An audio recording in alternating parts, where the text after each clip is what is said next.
सोने की चिड़िया, एक परी कहानी। बहुत पुराने जमाने की बात है। हरे भरे जंगलों और पहाड़ों के बीच में एक विजयनगर नाम का राज्य था।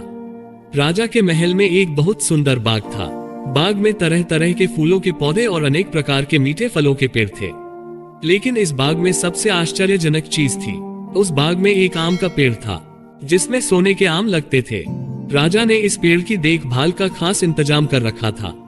जब उस पेड़ के फल पकते थे तब 50 चौकीदार रात दिन पेड़ का पहरा दिया करते थे ताकि कोई सोने का आम चुरा कर न ले जाए।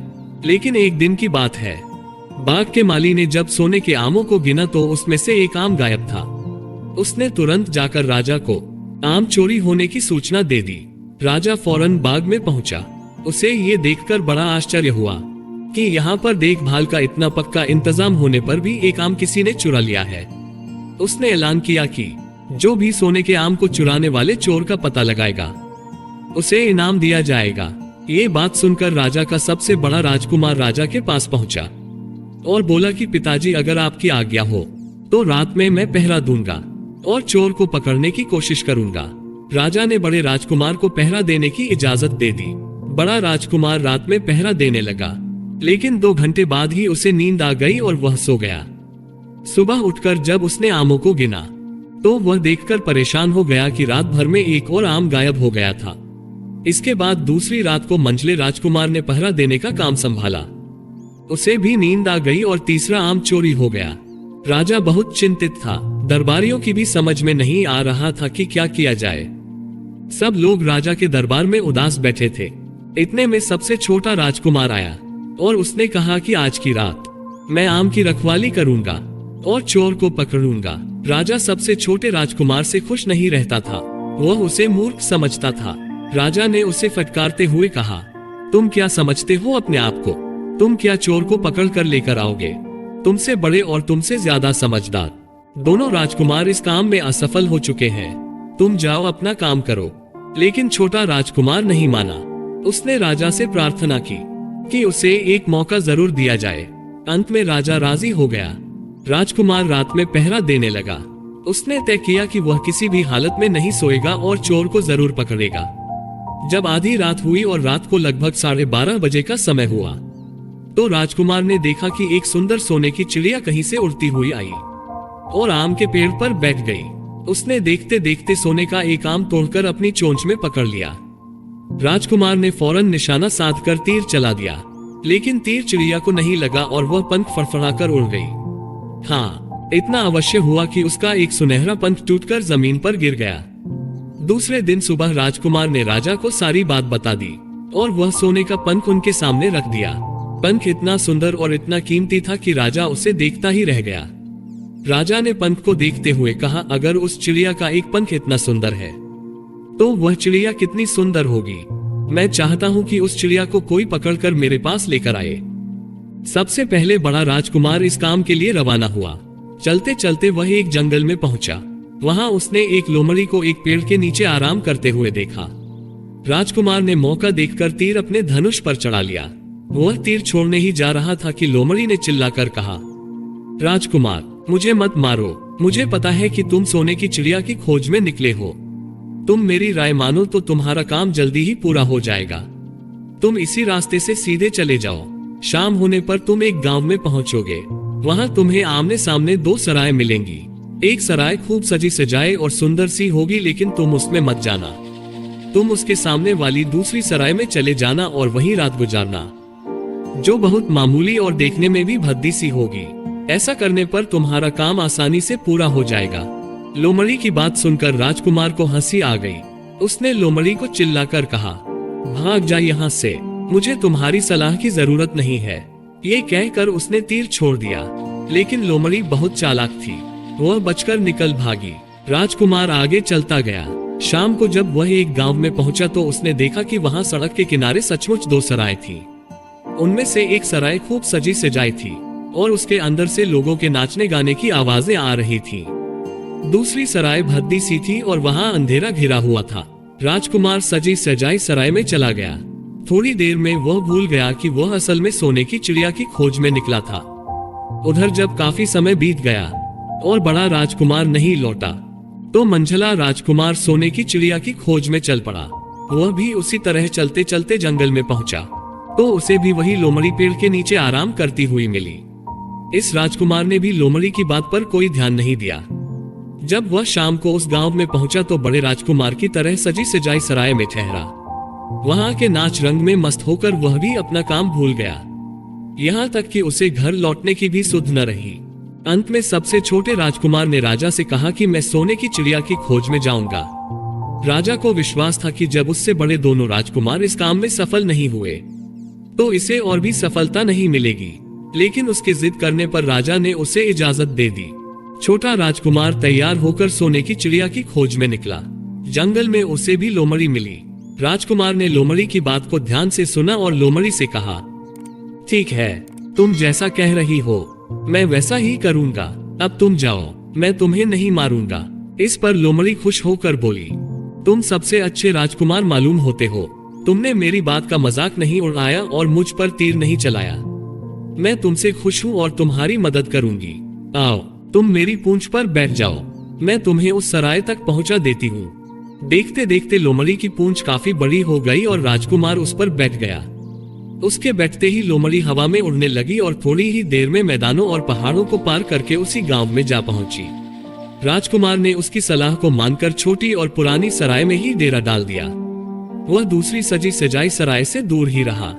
दूसरे दिन सुबह उठकर जब वह आगे बढ़ा तो कुछ दूर चलने पर उसे वह लोमड़ी फिर से रास्ते में मिल गई। लोमड़ी ने उससे कहा, अब मैं तुम्हें बताती हूँ कि आगे तुम्हें क्या करना चाहिए। तुम सीधे चलो। आगे चलने पर तुम्हें एक बहुत बड़ा किला मिलेगा जिस पर सिपाही पहरा दे रहे होंगे। तुम सिपाहियों से डरना मत और सीधे अंदर चले जाना, क्योंकि वे इस समय सो रहे होंगे। तुम बेधड़क होकर किले में घुसते चले जाना और उनके कमरों को पार करते हुए उस जगह पहुंच जाना जहां लकड़ी के एक मामूली से पिंजरे में सोने की चिड़िया बंद है। तुम चिड़िया को पिंजरे सहित उठाकर किले से बाहर ले आना। लेकिन एक बात याद रखना, चिड़िया के पिंजरे के पास ही एक सोने का पिंजरा भी रखा होगा जो तुम्हें देखने पर बहुत ही सुंदर लगेगा। तुम भूलकर भी चिड़िया को उस पिंजरे में मत डालना। अगर तुमने सोने की चिड़िया को लकड़ी के पिंजरे में से निकालकर सोने के पिंजरे में रखने की कोशिश की तो बाद में पछताओगे। ये कहकर लोमड़ी ने राजकुमार को फिर से अपनी पूंछ पर बिठाया और थोड़ी ही देर में उसको किले के पास पहुंचा दिया। राजकुमार ने किले के पास जाकर देखा कि सचमुच वहां के पहरेदार सो रहे थे। वह बिना डरे सीधा महल में घुस गया और थोड़ी ही देर बाद वह उस कमरे में जा पहुंचा जहां सोने की चिड़िया एक पिंजरे में बैठी हुई थी। पिंजरे के पास ही सोने के 3 आम पड़े हुए थे। इन आमों को देखकर राजकुमार ने फौरन पहचान लिया कि ये आम उसके पिता के बाग के ही थे। सोने की चिड़िया इतनी सुंदर थी कि राजकुमार उसको देखता ही रह गया। वह उसको उठाकर लाने ही वाला था कि उसकी नजर पास ही पड़े एक सुंदर से पिंजरे पर पड़ी। वह पिंजरा बहुत सुंदर था और उसमें तरह तरह के कीमती पत्थर जड़े हुए थे। सोने की चिड़िया को रखने के लिए वही पिंजरा राजकुमार को ठीक लगा। राजकुमार लोमड़ी की बात को भूल गया और उसने सोने की चिड़िया को लकड़ी के पिंजरे से निकालकर सोने के पिंजरे में बंद कर दिया। लेकिन नए पिंजरे में आते ही चिड़िया ने खूब जोर जोर से शोर मचाना शुरू कर दिया। राजकुमार पिंजरे को उठाकर कमरे से बाहर भी नहीं निकल पाया था कि बहुत से सिपाही कमरे में घुस आए और उन्होंने राजकुमार को पकड़ लिया। अब राजकुमार को अपनी भूल का पता चला। उसे याद आया कि लोमड़ी ने उससे क्या कहा था, लेकिन अब क्या हो सकता था। सिपाही उसे खींचते हुए राजा के दरबार में ले गए। राजा के पूछने पर राजकुमार ने सारी बात बता दी। राजा बोला, तुम मेरे महल में चोरी करने के लिए घुसे थे। मैं तुमको माफ नहीं कर सकता। तुम्हें फांसी की सजा दी जाएगी, लेकिन मैं तुम्हें एक मौका देता हूँ। अगर तुम मेरे लिए सोने का घोड़ा ला दो तो मैं न सिर्फ तुम्हें छोड़ दूंगा बल्कि सोने की चिड़िया भी तुमको दे दूंगा। राजकुमार को अपनी जान बचाने के लिए राजा की शर्त माननी पड़ी। अब वह सोने के घोड़े की तलाश में निकला। किले के बाहर जाने पर उसने देखा कि लोमड़ी उसका इंतजार कर रही है। उसने लोमड़ी को सारी बातें बताई। लोमड़ी ने निराश होते हुए कहा, मैं अब तुम्हारी कोई मदद नहीं करूंगी। तुमने मेरे कहने के अनुसार काम नहीं किया। मैंने जिस तरह से कहा था, अगर तुम उस तरह से काम करते तो इस मुसीबत में नहीं फंसते और सोने की चिड़िया तुम्हें मिल जाती। राजकुमार बोला, इस बार मुझे माफ कर दो, मुझसे गलती हो गई। मेरा काम तुम्हारी सहायता के बिना नहीं चलेगा। मुझे राजा ने सोने का घोड़ा लाने के लिए कहा है, वरना वह मुझे फांसी पर चढ़ा देगा। लोमड़ी ने कहा, खैर मैं तुम्हें माफ करती हूँ। अब तुम ऐसा करो कि मेरी पूंछ पर बैठकर सीधे चले चलो। कुछ दूर जाने पर तुम्हें एक दूसरा किला मिलेगा। उसी किले की घुड़साल में तुम्हें सोने का घोड़ा बंधा हुआ मिलेगा। महल के नौकर चाकर सब सो रहे होंगे। तुम चुपचाप जाना और घोड़े को खोल लेना। लेकिन एक बात याद रखना, वहां घोड़े के पास ही घोड़े पर कसने के लिए 2 जीनें रखी होंगी। उसमें से एक तो पुरानी चमड़े की जीन होगी और दूसरी सोने की जीन होगी। तुम सोने की जीन को छूना भी मत और उस घोड़े पर पुरानी चमड़े की जीन को कसकर सवार हो जाना और उसे दौड़ते हुए किले से बाहर चले आना। राजकुमार ने वादा किया कि वह ठीक ठीक वैसा ही करेगा। लोमड़ी ने उसको अपनी पूंछ पर बैठाया और कुछ ही देर में वह उसे लेकर किले के पास जा पहुंची। किले के पास पहुंचते ही लोमड़ी ने उसे नीचे उतारा और फिर वहां से चली गई। राजकुमार सीधा फाटक से किले में घुस गया। अंदर जाकर उसने देखा कि वहां के सभी नौकर चाकर सोए हुए थे। थोड़ी ही देर में वह किले की घुड़साल में जा पहुंचा। वहां एक बहुत सुंदर सुनहरा घोड़ा बंधा हुआ था। राजकुमार ने उसके पास जाकर देखा कि वह घोड़ा सचमुच सोने का था। ऐसा सुंदर घोड़ा उसने सपने में भी नहीं देखा था। उसने आगे बढ़कर घोड़े को खोल लिया। जब वह बाहर निकलने लगा तो उसकी नजर एक कोने में पड़ी हुई सोने की जीन पर गई। ये जीन बहुत सुंदर थी और इसमें हीरे मोती जड़े हुए थे। उसके पास ही एक फटी पुरानी चमड़े की जीन पड़ी हुई थी। इतने सुंदर घोड़े पर पुराने चमड़े की जीन कसना राजकुमार को अच्छा नहीं लगा। उसने सोने की जीन उठा ली और घोड़े पर कसना शुरू किया। इतने में घोड़ा जोर से हिनहिना उठा। किले के नौकर चाकर जाग गए। थोड़ी ही देर में राजकुमार को पकड़ लिया। राजकुमार को सिपाहियों ने हाथ बांधकर अपने राजा के सामने पेश किया। राजा ने सारी बातें सुनकर कहा, तुमने मेरे घोड़े को चुराने की कोशिश की है, इसलिए तुम्हें फांसी की सजा दी जाएगी।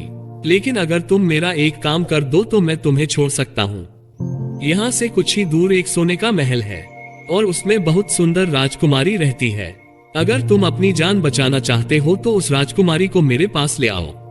तुम्हें इनाम में ये सोने का घोड़ा दे दूंगा। बेचारा राजकुमार, वह फिर से एक नई मुसीबत में फंस गया।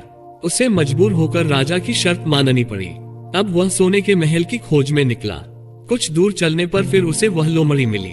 पता नहीं कैसे लोमड़ी को सारी बातें मालूम हो गई थीं। वह बोली, देखो, तुमने इस बार भी मेरी बात नहीं मानी।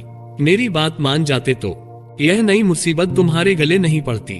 खैर, मुझे तुम पर दया आ रही है, मैं तुम्हारी मदद करूंगी।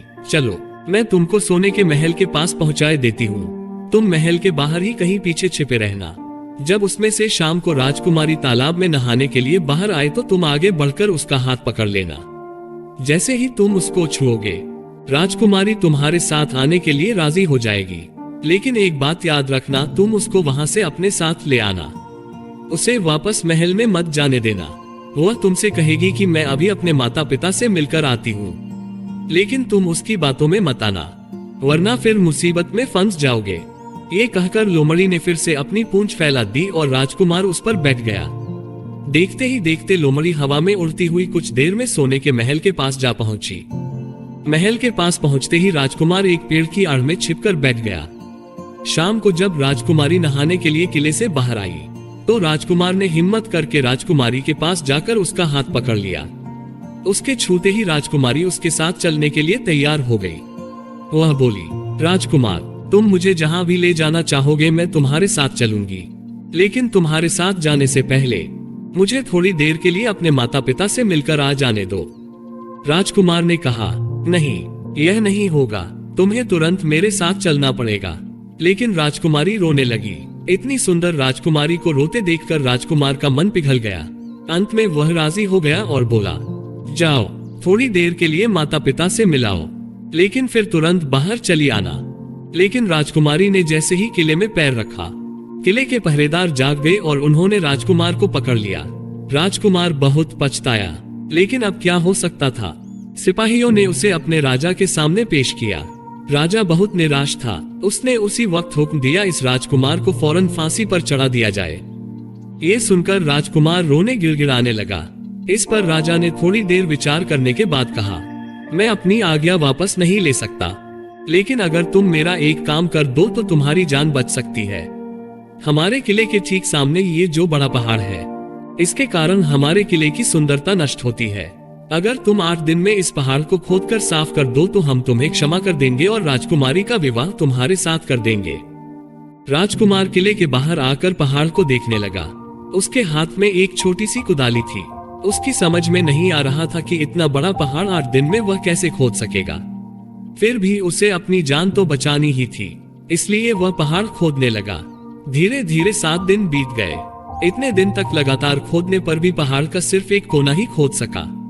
वह दुखी होकर बैठ गया। उसे अब अपने आप पर बहुत अधिक क्रोध आ रहा था। वह मन में कहने लगा कि अगर मैंने लोमड़ी की बात मान ली होती तो कितना अच्छा होता। लोमड़ी ने मुझको हर बार सही सलाह दी और मैं हर बार उसका कहना न मानकर नई मुसीबत में फंस जाता हूँ। राजकुमार सिर झुकाए बैठा था कि अचानक उसे अपने पैरों के पास लोमड़ी की पूंछ हिलती दिखाई दी। उसने नजर उठाकर देखा, सचमुच वही लोमड़ी खड़ी थी। लोमड़ी ने मुस्कुराते हुए कहा, क्यों, क्या हाल है राजकुमार? इस बार तो तुम्हारी मदद करने की मेरी जरा भी इच्छा नहीं थी, लेकिन मैं 7 दिन से तुमको पहाड़ खोदते हुए देख रही हूँ। मुझे दया आ गई और मैं तुम्हारी मदद के लिए चली आई। जाओ, तुम बहुत थक गए हो, सो जाओ। मैं थोड़ी ही देर में तुम्हारा काम पूरा कर दूंगी। इस बार राजकुमार ने तय कर लिया था कि अब वह लोमड़ी जिस तरह कहेगी वह उसी तरह हर काम करेगा। वह चुपचाप उठकर एक तरफ सोने चला गया। थोड़ी ही देर में उसे नींद आ गई। सुबह जब वह सोकर उठा तो उसे अपनी आंखों पर विश्वास नहीं हो रहा था।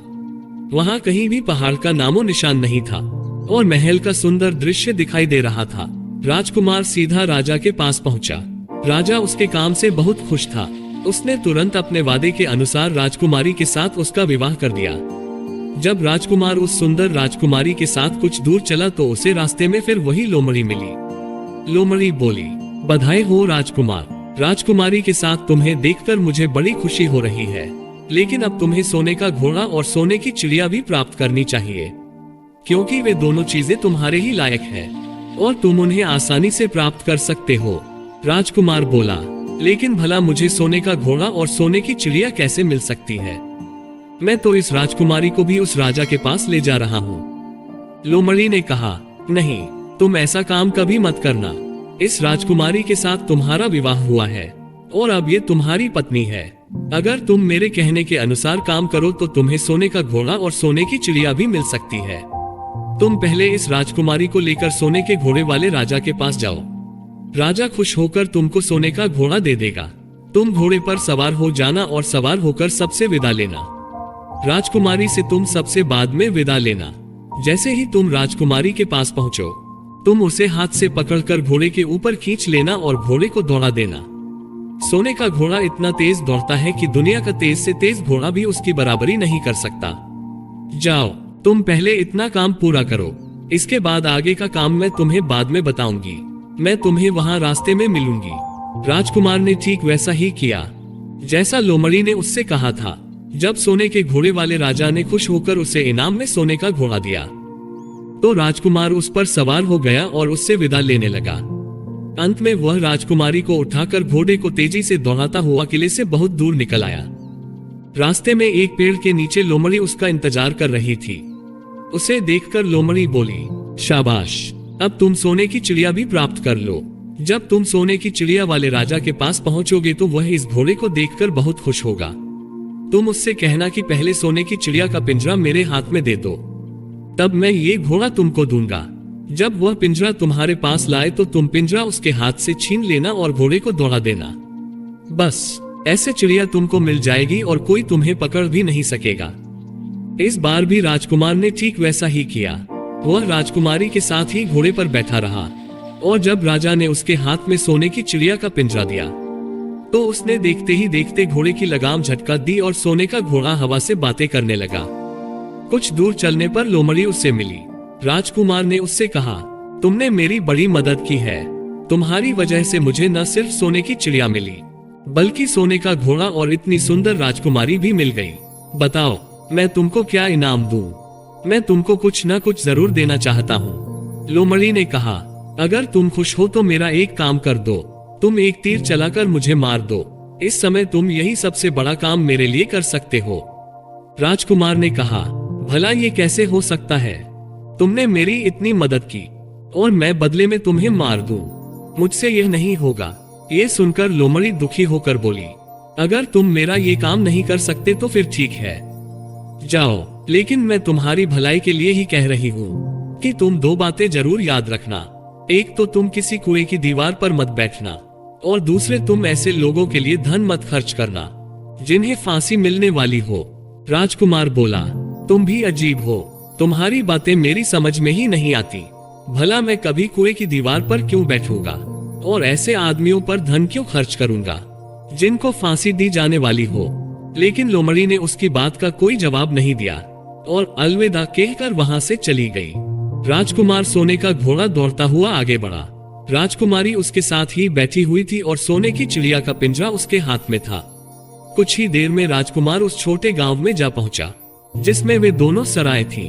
गांव के लोग और खास तौर से बच्चे उसको देखने के लिए बाहर निकल आए।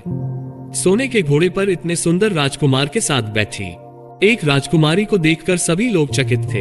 इतने में राजकुमार ने देखा कि गांव के बगीचे में एक जगह बहुत से लोग जमा हैं और कुछ शोर हो रहा है। राजकुमार के पूछने पर लोगों ने बताया कि वहां दो आदमियों को फांसी देने की तैयारी हो रही है। राजकुमार उधर ही चल पड़ा।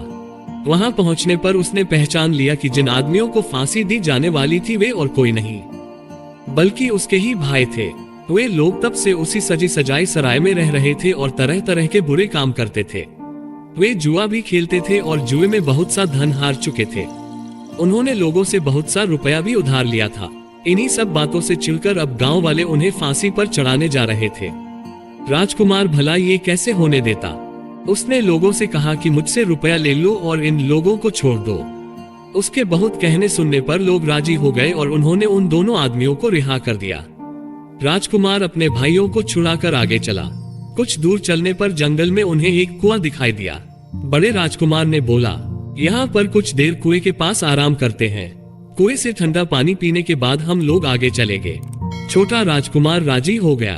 अब तक वह ये भी भूल चुका था कि लोमड़ी ने विदा होते समय उससे क्या कहा था। वह घोड़े से उतरकर कुएं की दीवार पर बैठ गया और आराम करने लगा। उसके दोनों भाइयों ने मौका देखकर उसे कुएं में धकेल दिया। इसके बाद उन्होंने घोड़े पर राजकुमारी को बिठाया और सोने की चिड़िया का पिंजरा उठाकर और वहां से चलते बने। कुछ ही देर में वे लोग अपने राज्य में लौट आए। घर लौटकर उन्होंने राजा से कहा, हम लोग सोने की चिड़िया को पकड़ लाए हैं। इसी चिड़िया ने हमारे बाग में से सोने के आम चुराए थे। इसके साथ ही हम एक ये सोने का घोड़ा और राजकुमारी भी लाए हैं। राजा बहुत खुश हुआ। सारे राज्य के लोग खुशियां मनाने लगे, लेकिन राजकुमारी खुश नहीं थी। वह दिन रात रोती रहती थी। उसने खाना पीना छोड़ दिया। इतना ही नहीं, घोड़े ने भी दाना पानी बंद कर दिया और सोने की चिड़िया भी उदास रहने लगी। राजा ने बहुत कोशिश की, लेकिन न तो वह राजकुमारी खुश हुई और न सोने के घोड़े और सोने की चिड़िया ने दाना खाना शुरू किया। उधर छोटा राजकुमार कुएं में गिर गया था, लेकिन वह मरा नहीं। कुआं गहरा था, लेकिन उसमें पानी बहुत कम था। वह कुएं में बैठा बैठा अपने भाग्य को कोस रहा था। अब उसे फिर उसी लोमड़ी की याद आई और वह पछताने लगा कि अगर मैंने उसका कहना मान लिया होता तो मैं मुसीबत में न फंसता। राजकुमार ने जैसे ही लोमड़ी को याद किया, लोमड़ी न जाने कैसे कुएं के पास आ पहुंची और राजकुमार से बोली, देखो राजकुमार, मैंने पहले ही तुम्हें समझाया था कि किसी कुएं की दीवार पर मत बैठना और ऐसे आदमियों की मदद मत करना जिन्हें फांसी दी जाने वाली हो, लेकिन तुम नहीं माने। खैर चलो, अब आखिरी बार मैं फिर तुम्हारी मदद किए देती हूँ। लो, मेरी पूंछ पकड़कर कुएं से बाहर निकल जाओ। ये कहकर लोमड़ी ने अपनी पूंछ कुएं में लटका दी। देखते देखते पूंछ इतनी लंबी हो गई कि कुएं के पेंदे में पड़े राजकुमार के पास तक जा पहुंची। राजकुमार उसे पकड़कर कुएं से बाहर निकल आया। लोमड़ी ने उससे कहा, जाओ, अब तुम अपने घर जाओ, लेकिन जरा होशियार रहना। तुम्हारे भाई तुम्हारी जान के दुश्मन हैं। वे लोग जरूर तुमको ढूंढ रहे होंगे। राजकुमार घर की ओर चल पड़ा।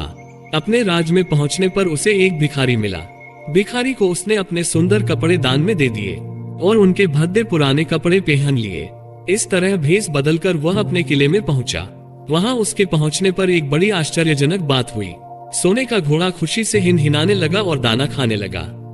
सोने की चिड़िया भी अपने पिंजरे में खुशी से फुदकने लगी और गाना गाने लगी।